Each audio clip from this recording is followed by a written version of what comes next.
Kevin, many congratulations through to the last 16 at the World Darts Championship for the first time. How much does that mean to you? A lot.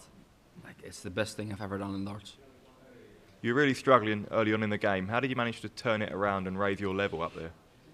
I just kept my head cool. Like, I was 1-0 down against Noah Lynn, I was 1-0 down against Michael Smith, and I just kept thinking, like, I'm not just those games, but like if you look at the whole year, I'm someone that can come back. I keep fighting, and that I didn't let it go in my head. I just felt like I can keep fighting, I can still win this, and yeah, it happened. And you mentioned the game against Michael Smith there. You beat him in a sudden death set. So that experience, how much did it help you get over the line today? So much. Because when I was 2-1 up against Ratajski in the last set, I just felt like I don't want another sudden death set. I don't want it. And then I think I had a pretty decent set. I think I was after 12 on tops in my own set and in my own leg, and I was like, yeah, you know, this is what you have to do, and this is what you can do. And then I didn't miss a double either. Like, you know, it just that experience from the last game just helps me so much in my next games.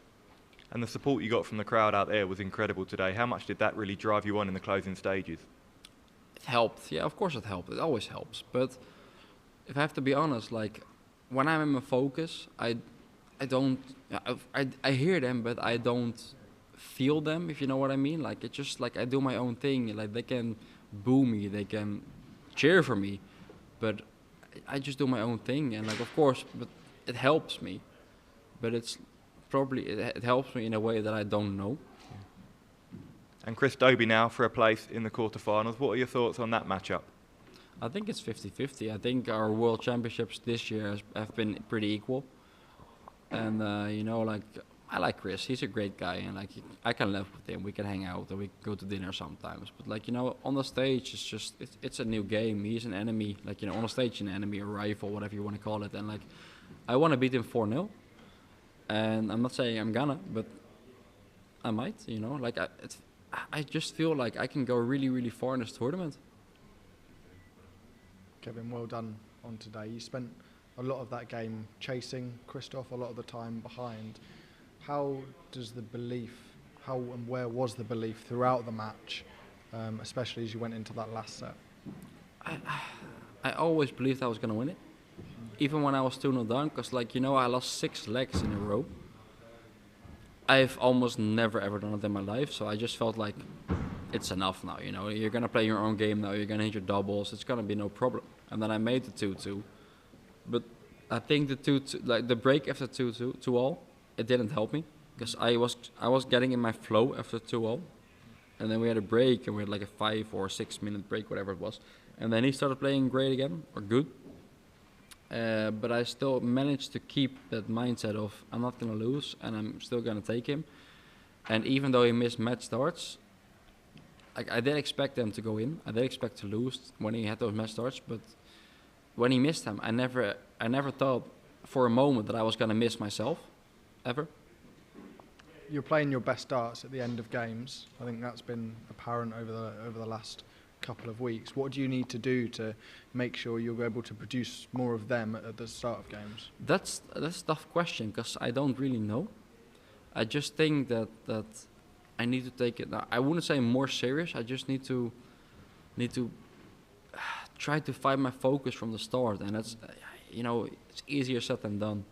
Because when I get my focus and when I get the feeling, I'm really tough to beat. But when you're 2-0 down, it's also harder to get back. But if I get that focus from the beginning and get that feeling from the beginning, I'm gonna be really tough to beat. And from the way you're playing, especially in those last couple of sets, how much belief do you take from the performance tonight, from the way you won, and the games before into the next round against Chris? Oh, so much. You know, like I said, if I can take that feeling and that experience and that focus into the next game, I'm gonna be on him from the start. And yeah, of course, he's a great player. He's gone to the quarterfinals, I think, 3 years in a row, and like, I just think I'm gonna be the one to, like, break that circle for him. Well done, Kevin. Last 16 of the World Championship. You mentioned there to Josh that you need to find that focus at the start of matches. Why do you think it's not quite been there? That's a tough question, man. Because, like, if I knew that, it would be in the next game. But I don't really know why it isn't there. I try to find it. I try to focus in the beginning, but I think it's because there's not really a lot of pressure in the beginning of the game. And when I'm trading 2-0 or 2-1 or whatever, then like I feel like I have to do it now. And in the beginning, it just feels a bit more relaxed. I just think I need that feeling of you have to do it now.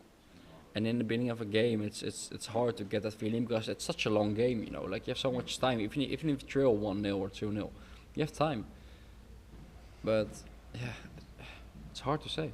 Is there anything that you might try and change in your preparation in your next match against Chris? No, I think that feeling you cannot practice. That's just that's experience. And that's why like you need to play more games on stage, off stage. Just you need to be in those situations of like really big games with a lot of money involved, a lot of ranking money, and just like, and that's something that I've not had a lot of in my career yet. But you know, like it's going up. Like I said before, like I'm learning and I'm growing every single year. And this year has just been amazing so far. In this World Championship so far, you've moved up 10 places in the world rankings. What were your expectations when you came to Alexandria Palace this year? I don't know if I had any expectations. I had goals though. My goal was to come back after Christmas and then just take it one game at a time. And that's what I'm doing right now. Like of course I know the bracket, I know the draw, I know the 2 Lukes from the other side. But it's not like I don't have any good players on my side. Like, you know, I have Chris Dobey next. I might have like Price next or Clayton, whatever it is. Clayton, yeah. Like it's like when you go to the last 16 of the world, it's not an easy draw anymore. But you know, I feel like if I can get my A game, I can beat everyone. Brilliant. Well done, Kevin. Thank you very much. Thank you. How do you rate it compared to the Michael Smith victory? I think in the Michael Smith game, I had more focus and more belief that I was gonna win. This game was tougher for myself because, you know, he missed 4 or 5 match starts. I don't remember what it was.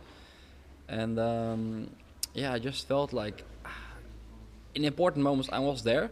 But when it was like 0-0 in a set or 1-0 to him or me, I don't feel like I wasn't really there. And like just the Smith game felt a lot better looking back to it.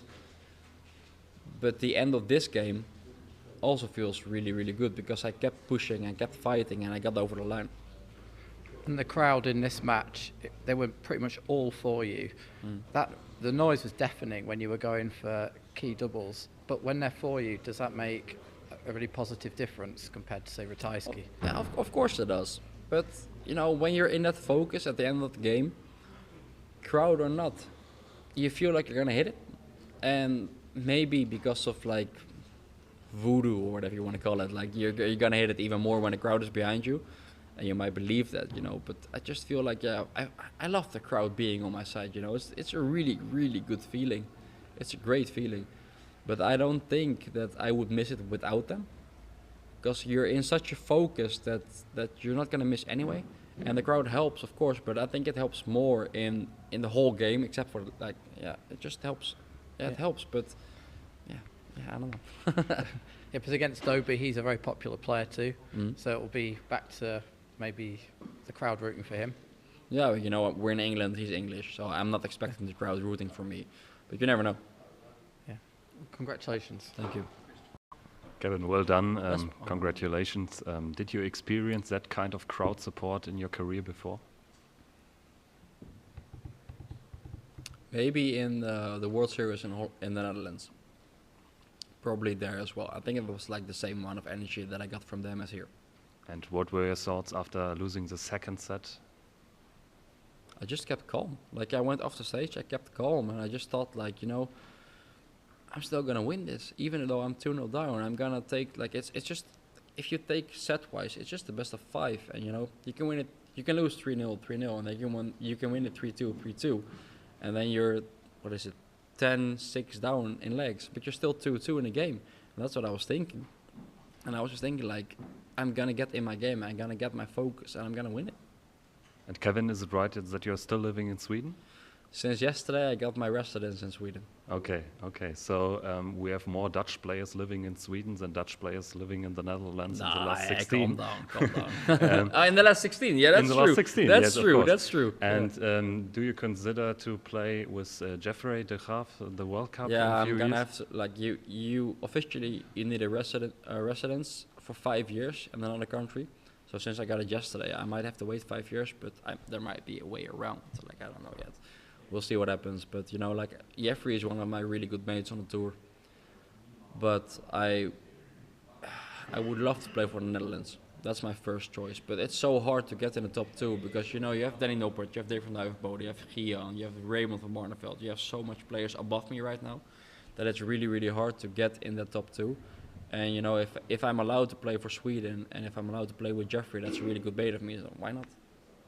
Thanks a lot. Thank you.